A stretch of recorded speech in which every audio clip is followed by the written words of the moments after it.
Rendre leur système énergétique plus résistant. Ces trois objectifs, réparer, connecter, stabiliser, nécessitent un soutien financier important. Globalement, nous estimons que notre soutien au secteur énergétique ukrainien depuis février 2022 s'élève à au moins 2 milliards d'euros. Et il s'agit d'une estimation basse car elle ne prend pas en compte tous les dons en nature.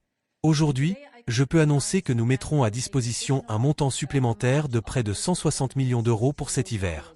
Ce montant comprend 60 millions d'euros d'aide humanitaire pour des abris et des chauffages, par exemple, et environ 100 millions d'euros pour les travaux de réparation et les énergies renouvelables. Ces 100 millions d'euros proviennent du produit des avoirs russes immobilisés dans l'Union européenne.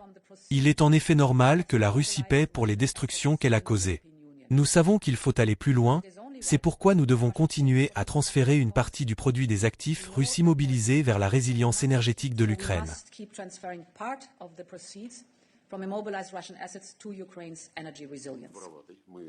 Ce sont des voleurs. Nous l'avons compris depuis longtemps. Auparavant, ils volaient au sens politique du terme, en refusant des accords, en essayant de tromper quelqu'un. Mais maintenant, ils volent au sens littéral, puisqu'ils cherchent des moyens légaux de confisquer les actifs russes, si j'ai bien compris, dans un premier temps de confisquer les bénéfices qu'ils tirent de ces actifs et de les envoyer en Ukraine. Les Européens ont encore quelques signes de respect pour leurs propres lois. C'est pourquoi ils retardent ces décisions. Mais selon nos informations, les Américains leur expliquent, lors de contacts fermés, comment modifier ces lois afin de tout prendre et de tout voler. Nous verrons bien. Le ministre russe des Finances, Anton Siluanov, a commenté ce sujet aujourd'hui et a déclaré que si une telle confiscation avait physiquement lieu, nous aurions également quelque chose à confisquer en réponse. C'est l'agression russe. On va revenir sur cette réunion du G7 puisque un accord a été trouvé pour mettre au point un financement spécial pour Kiev. De quoi s'agit-il ? Eh bien, c'est l'un, si ce n'est le sujet central de ce G7. Les dirigeants vont mettre au point un prêt de 50 milliards de dollars pour aider l'Ukraine. Alors, qu'est-ce qui est nouveau ? C'est que pour contracter ce prêt, les actifs russes gelés vont être utilisés comme garantie.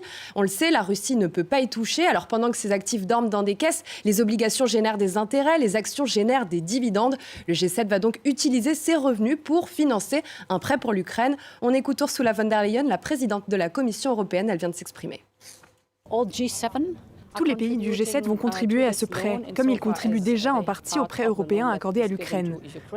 Ce sont les bénéfices tirés des actifs russes immobilisés en Europe qui serviront à le financer. Et les ministres des Finances sont en train d'examiner les détails.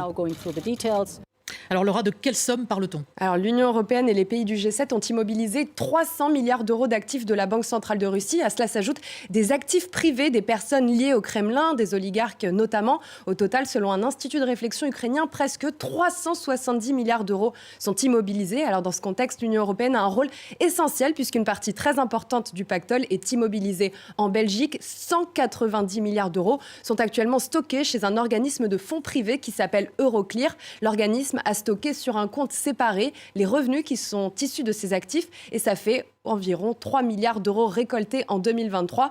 Ursula von der Leyen parle de ces revenus et ce sont sur ces revenus que le prêt de 50 milliards de dollars va être fait. Alors quel est le plan du G7 ? Récupérer les milliards d'euros de revenus de ces actifs chaque année, se servir des fonds récupérés comme une caution pour décaisser tout de suite 50 milliards de dollars, une somme qui servirait à financer l'armement de l'Ukraine et à plus long terme la reconstruction du pays. Le problème, c'est que c'est très compliqué juridiquement. Par exemple, quel pays va prendre le risque ? Quel pays va se tenir garant de ce prêt ? La question se posera, par exemple, si les actifs sont dégelés, si la Russie quitte l'Ukraine.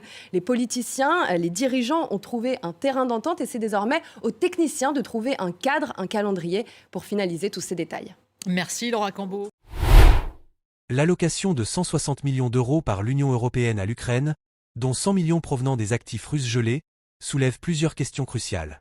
Bien que cette aide vise à renforcer le système énergétique ukrainien en mettant l'accent sur la résilience et les énergies renouvelables, il est essentiel de s'interroger sur les implications à long terme de cette décision. Cette approche risque-t-elle d'escalader les tensions avec la Russie, qui pourrait percevoir cela comme une mesure agressive? De plus, l'Union européenne ne devrait-elle pas explorer des solutions diplomatiques plutôt que de continuer à intensifier le soutien militaire et financier? Enfin, dans quelle mesure cet investissement est-il réellement bénéfique pour les citoyens ukrainiens, qui souffrent déjà des conséquences du conflit? Quelles alternatives auraient pu être envisagées pour soutenir l'Ukraine sans aggraver la situation? Partagez vos réflexions dans les commentaires. Merci et à très bientôt.